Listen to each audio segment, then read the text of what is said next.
Di jantung gurun Taklamakan yang tak kenal ampun, hamparan tanpa akhir dari pasir, angin, dan panas ekstrim, Tiongkok melaksanakan sebuah proyek yang menarik perhatian para insinyur dan perencana infrastruktur di seluruh dunia.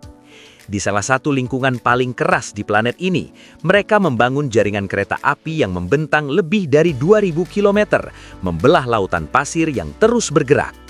Proyek ini bukan sekedar jalur transportasi, melainkan salah satu pencapaian teknik paling ambisius yang pernah dilakukan di wilayah gurun. Membangun rel baja di tengah gurun sudah merupakan tantangan ekstrim, namun proyek ini melangkah jauh melampaui batas itu. Dengan biaya lebih dari 3,5 miliar dolar Amerika Serikat, melibatkan lebih dari 12.000 pekerja, dan memakan waktu hampir 1 dekade, kereta api Taklamakan atau sering disebut sebagai Tacan Railway, kini berdiri sebagai simbol tekad manusia untuk mendorong rekayasa hingga ke batas kemampuannya. Jalur ini tidak hanya menghubungkan kota-kota oasis terpencil, tetapi juga mengubah wilayah yang dulunya tak tersentuh menjadi bagian vital dari sistem nasional Tiongkok. Namun, satu pertanyaan mendasar muncul.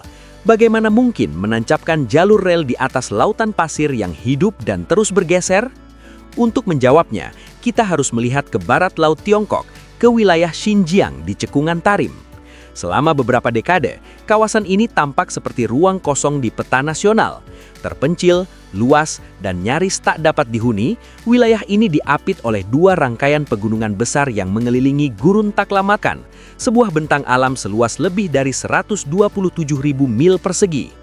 Di musim panas, suhu permukaan tanah dapat melonjak hingga melampaui 71,11 derajat Celcius. Di musim dingin, suhu anjlok hingga minus 25 derajat Celcius. Tidak ada air permukaan, tidak ada jaringan listrik, dan di bawah setiap langkah manusia hanya terdapat pasir longgar yang tak pernah diam. Namun, di balik kondisi ekstrim ini, tersembunyi kekayaan strategis dalam jumlah masif, miliaran ton minyak, batu bara, dan yang paling krusial, unsur tanah jarang.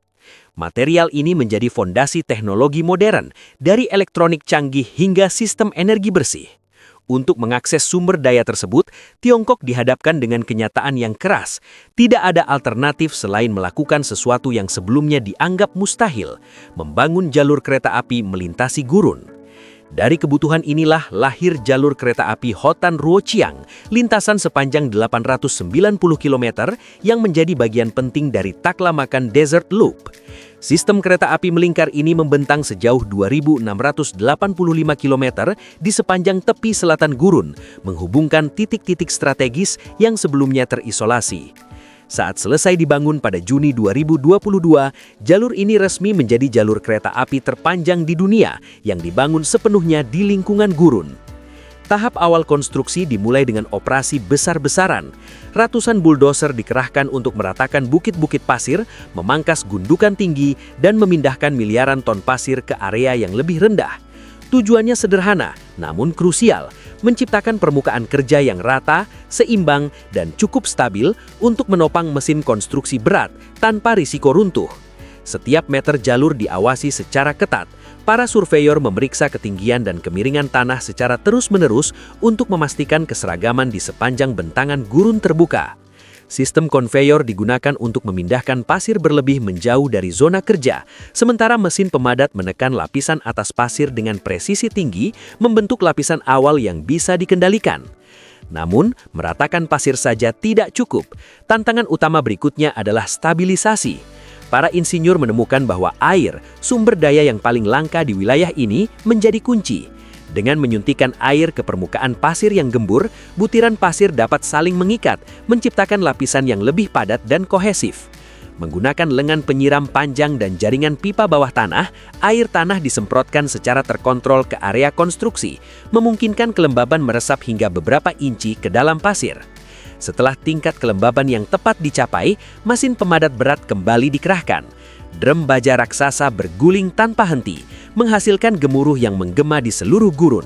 Setiap lintasan menghilangkan kantong air, mengunci partikel pasir di tempatnya, dan secara perlahan mengubah permukaan yang lunak dan tak stabil menjadi dasar kokoh dan seragam, cukup kuat untuk menopang rel baja yang kelak akan menghubungkan gurun dengan dunia luar. Saat permukaan pasir yang telah dipadatkan mengering di bawah terik sinar matahari gurun, lapisan itu berubah menjadi dasar yang cukup keras untuk menopang kren, trik pengangkut, dan mixer beton berat.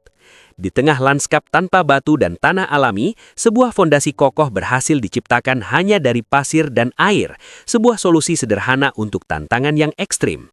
Begitu permukaan stabil, tahap berikutnya dimulai.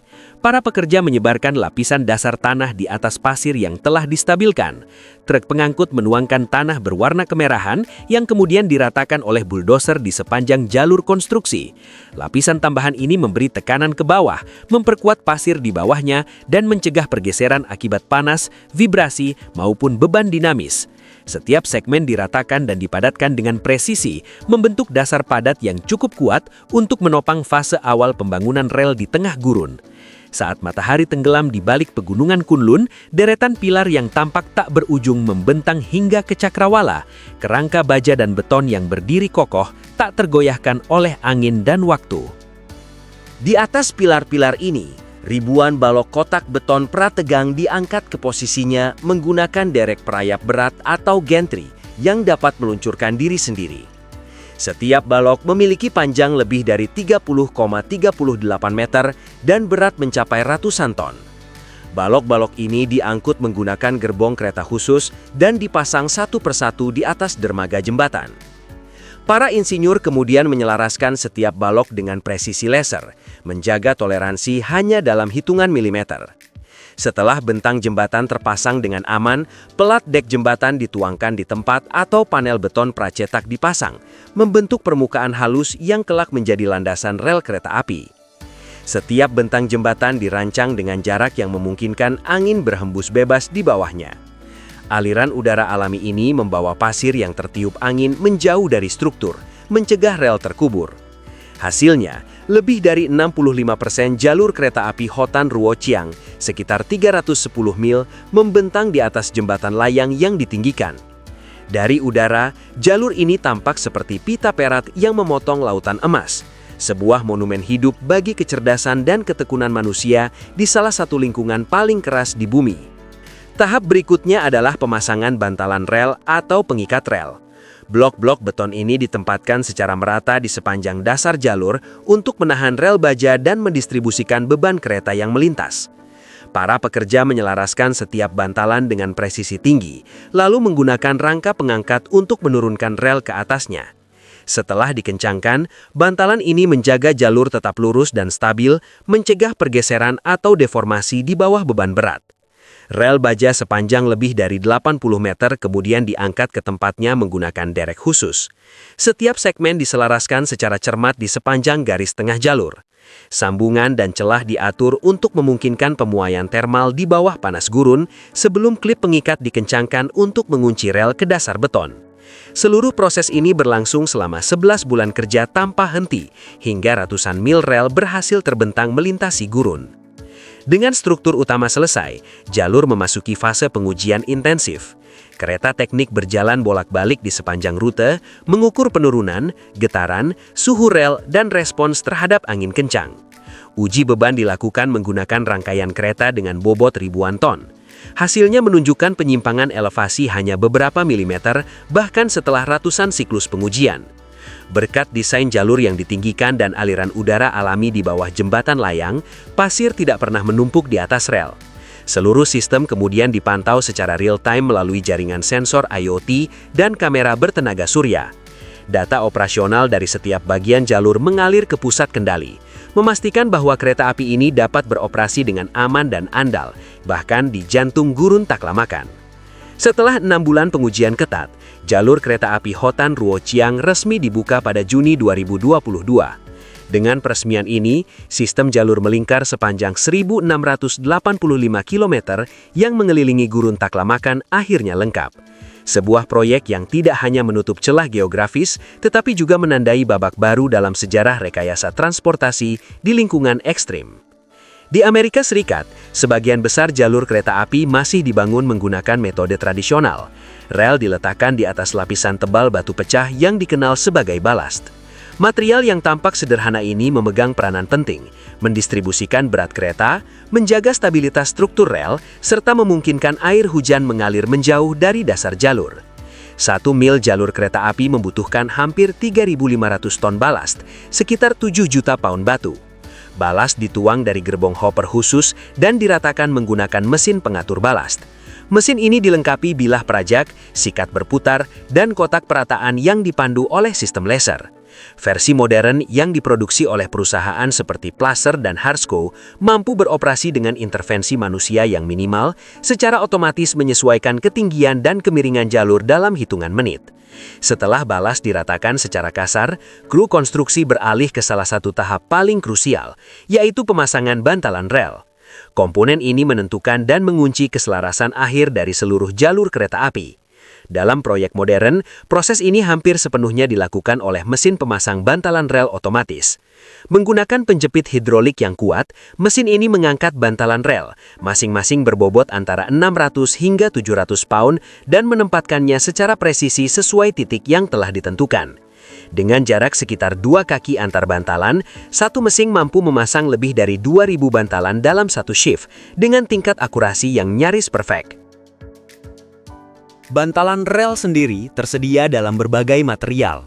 Versi tradisional terbuat dari kayu yang diberi perlakuan tekanan dengan minyak kreosot untuk mencegah pembusukan dan meredam getaran. Namun, usia pakainya terbatas, umumnya antara 20 hingga 30 tahun. Saat ini, bantalan rel beton bertulang telah menjadi standar industri. Lebih berat dan jauh lebih kuat, bantalan ini mampu bertahan lebih dari 50 tahun sambil menopang beban yang jauh lebih besar. Untuk pekerjaan pemeliharaan atau pembaruan jalur, para insinyur sering menggunakan sistem jalur panel, bagian rel dan bantalan yang telah dirakit sebelumnya di pabrik dan kemudian dipasang langsung di lapangan. Setelah ribuan bantalan rel terpasang dengan presisi tinggi, tahap berikutnya pun dimulai, pemasangan rel baja. Setiap rel dengan panjang standar sekitar 23 hingga 24 meter dan berat sekitar 130 pon per yard dikirim ke lokasi menggunakan kendaraan khusus yang dikenal sebagai kereta rel. Dalam konstruksi modern, sistem yang paling umum digunakan adalah Continuous Welded Rail atau CWR. Rel ini dilas terlebih dahulu di pabrik menjadi segmen baja panjang, masing-masing dapat mencapai panjang hingga 1/4 mil. Di lokasi konstruksi, kereta rel secara perlahan mengulur pita baja raksasa ini dari bagian belakang, sementara derek hidrolik menarik dan menyelaraskannya di sepanjang jalur. Para pekerja memandu rel agar meluncur mulus di atas balas, memposisikannya dengan tepat di atas setiap bantalan rel, lalu menahannya sementara menggunakan klip atau pin baja. Setelah penyelarasan diverifikasi, fase penegangan dimulai. Rel diregangkan atau ditambatkan menggunakan mesin penegang hidrolik untuk mengakomodasi pemuaian dan penyusutan akibat perubahan suhu. Langkah penting untuk mencegah tekukan atau pembengkokan di masa depan. Dengan rel yang telah disejajarkan dan ditegangkan secara presisi, tahap akhir pun dimulai. Pemasangan sistem pengikat rel. Jaringan komponen kecil namun vital ini mengunci seluruh struktur pada tempatnya, memastikan jalur kereta api tetap aman, stabil, dan siap menopang lalu lintas kereta berkecepatan tinggi selama puluhan tahun ke depan. Setiap rakitan pengikat rel terdiri dari beberapa komponen utama: pelat dasar baja, bantalan karet, klip pegas, dan baut jangkar. Pelat dasar berfungsi mendistribusikan beban roda kereta secara merata ke bantalan rel di bawahnya. Sementara itu, bantalan karet yang terletak antara pelat dan beton berperan meredam getaran serta mengurangi kebisingan yang dihasilkan saat kereta melintas. Para pekerja bergerak secara sistematis di sepanjang jalur, memasang setiap set pengikat pada posisinya. Baut jangkar dikencangkan menggunakan kunci torsi yang telah dikalibrasi sesuai spesifikasi teknis yang ketat. Langkah ini memastikan setiap sambungan menerima tekanan yang seragam dan konsisten di seluruh lintasan. Setelah baut terpasang dengan aman, klip pegas dikunci pada tempatnya, menjepit rel dengan kuat ke pelat dasar, namun tetap memberi ruang fleksibilitas kecil. Dengan seluruh sistem pengikat terpasang, para insinyur kemudian memasuki tahap krusial berikutnya, penyelarasan jalur dan pemadatan balas. Inilah proses presisi yang menentukan seberapa halus dan stabil kereta akan melaju di atas rel. Mesin pemadat khusus bergerak perlahan di sepanjang jalur dengan kecepatan rata-rata hanya 0,3 hingga 0,5 mil per jam. Dilengkapi puluhan gigi getar hidrolik, mesin ini mengangkat seluruh rakitan rel dan bantalan sekitar 1 hingga 2 inci dari permukaan. Pada saat yang sama, gigi-gigi getar memadatkan balas di bawahnya dengan frekuensi sekitar 35 hingga 40 getaran per detik. Gerakan sinkron ini mengunci batu-batu pecah dengan rapat, membentuk fondasi yang padat namun tetap elastis. Cukup kuat untuk menopang beban berat, sekaligus cukup fleksibel untuk menyerap benturan dan menjaga stabilitas jalur dalam jangka panjang. Sepanjang proses ini, sistem sensor canggih terus bekerja. Sensor laser dan giroskop memantau elevasi, kemiringan, putaran, serta keselarasan jalur secara real-time. Penyimpangan sekecil 1/10 inci langsung terdeteksi. Ketika hal itu terjadi, sistem otomatis segera melakukan koreksi agar jalur kembali sesuai dengan standar desain yang telah ditetapkan. Berkat tingkat otomatisasi ini, segmen rel sekitar 1 meter dapat sepenuhnya diselaraskan dan dipadatkan hanya dalam waktu 2 hingga 3 jam saja. Setelah seluruh jalur berada dalam keselarasan sempurna, pekerjaan berlanjut ke fase pengelasan rel.